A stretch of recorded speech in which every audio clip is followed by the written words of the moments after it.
Right, guys, just a bit of an update on where I see Bulgaria standing in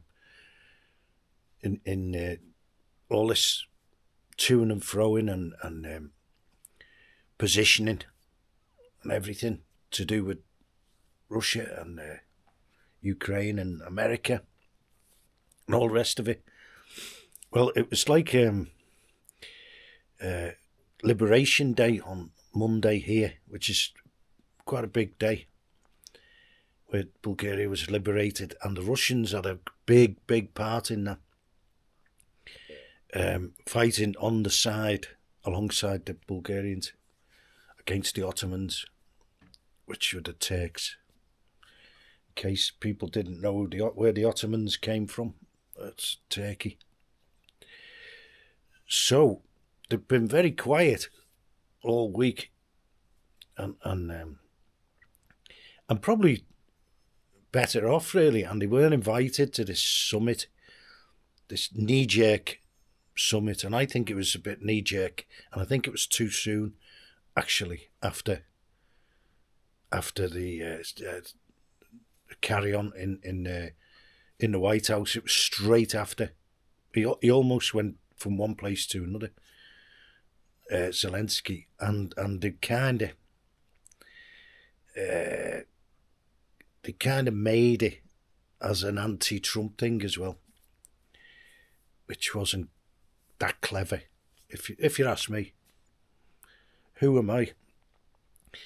So I don't think that was that bright, actually. And then they all bailed into Lancaster House in the UK, and they all. But the old consensus was that they still need the Americans now. So that's not really the way to do it, is it? Is like saying, well, you might not be welcome there. That's what he more or less said. Stormer Ormer. He said, "You're not my." He didn't say that, but he said, "You're welcome here anytime." Meaning, you might not be welcome there, but you're welcome here. Obvious, and all this. It's not bright. It's not like politics, even politics, and especially international politics. Got to be a bit more savvy and diplomatic than that. You could do what Turkey does. They just go on both sides. Whoever they're with them on their side. And Bulgaria do a bit of that. They just and they've said nothing all week. And they came out yesterday. The Prime Minister actually said, we can't afford to take one side or another at this current time. We can't afford to take. But I mean, if anyone's profited from all this carry on, Bulgaria, they've been supplying loads and loads of ammo, and they've got a place in Targovishte, which is repairing all these old Soviet machinery and that for the Ukrainians. But they're getting paid for it, and the people are getting employed and all the rest of it. They had a bit of a protest this week because they never got paid or something. Anyway, so someone better cough up some money because they're on strike. They won't. And they've been making all this ammunition, and they've got a Kalashnikov factory anyway here. They always have. I don't know whether it was always in full production or whatever, but they've kept all these things. They're not like the British. They just blow them up, knock them down, and strip them. These have kept them ticking over the years, and they make the ammo. The size of the ammo goes into a lot of the stuff that they were using, whatever they've got left, and whatever they haven't got left is getting fixed here as well. So that's Every little tiny bit helps in Bulgaria, and we've got lots and lots of little bits, and I like that. I like that because it's diverse, and here diversity is a strength, and it doesn't mean diversity of people. It means diverse industries and agriculture and all that. It's so diverse, it's incredible. And a good road to go down is actually the road where all the ammo is and all that. And if you go down, it's the old road from Sofia to Burgas. It goes along the other foot. We're at the foot of the mountains here. Well, not the actual foot. We're halfway, 3/4 of the way down here. But the other foot of the mountains, the Stara Planina, which is the mountains here. The other side, there's another road, the old road to Burgas. And if you go down there, you see the lot. You see everything. There's a place called Klissura, which means gorge. And it starts there, more or less, and all the diversity. So if you go down that road, what you're passing is there's some loads of rare metal mines, and they're pulling all sorts out of the air. That's one side of the road, and the other side's about 25 miles. The other side is another place where they're pulling all stuff out the ground, metals and whatever, in Panagurishte. Right, so you carry on down the road a little bit further, and then you come to all these vineyards. Then you've got vineyards, and on the foot of the mountains, all the way down, sporadically, you've got all these solar. What's the name? And you've got some tourism in a place called Califa, and then you come to a place called Sopot, which is like. That's where they're making all the ammo on there. And they've got some military installations. I don't know quite what they do in detail, but they make the ammo there, and it's bouncing, absolutely bouncing. A place called Karlovo, absolutely bouncing. And then you carry on, and you're coming through all more vineyards and more, and then you come to Kazanlak. And that's the world. I think it's the world #1 area for rose oil, which is a specialist thing. So you come to it's called the Valley of the Roses. So you've got all this stuff all the way along this road, all diverse stuff. And then the other side of the road, you've got some another pass then called the Shipka Pass. That's quite busy. The Shipka Pass, and everyone goes there on the Liberation Day. That's where the main front was against the Ottomans, and I think that's where it came to the end. And there's a big monument there. There's monuments everywhere. They love monuments here. They absolutely love them. Monuments everywhere. And then just past Shipka is the other one, the socialist. The massive socialist building. It's called, what's it called now? It's just slipped out of my mind. I'll think of it in a minute. Then you just carry on, and you just get on and on and on down this road. All sorts of stuff. They do tobacco. And then they do, as you get towards the sea, it gets warmer there. And then there's like a peach area. Peaches. Which is called Praskova here. And then you got another wine region, which is around Targovishte, right? And then you're heading towards Burgas then. So that's the diversity you've got all the way down. And that's the central plain. It's called the Trachea. It's the central plain of Bulgaria. And then you've got quite a big town then, Shumen. And then you're at the coast then, Burgas. And then you've got all the tourism, another industry, which is doing well. It's doing very well the last couple of years. record bookings every year. So that's the state of the play here. So they've got all these things, the ammo, roses. I mean, you couldn't get more diverse than that. Rare metals, rare earth. Don't tell Trump we've got rare earth, because he'll be over here. And they have got a base, actually, which isn't quite at the foot of the mountains. It's more towards Plovdiv. It's called something Graf. Yeah. Ignatov Graf or something like that, or Graf Ignatova.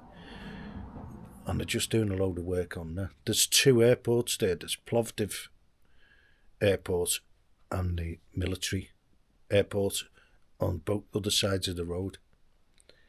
And then you've got another big wine region. And down this road, you've got also, which you forgot about, Pavel Banya, which is a big mineral place, and they've gone up market. They're aiming for the nouveau rich people, like me. The rich people, and they've got all these super duper, I mean, incredibly luxurious hotels and stuff. I wouldn't stay there because I like value for money. I'd prefer to go and find a free pool, and there are free mineral springs where you can go if you know where they are. And then there's a few others as well, just a bit further over towards Plovdiv. So, and which Starosel, which I prefer to go to that one. There's a restaurant there. It's in the complex, and it's quite reasonable. The rooms are quite expensive, but the restaurant's quite good, and their wine is fantastic. So you got all this stuff in Bulgaria. It's everywhere. It's everywhere, and it's all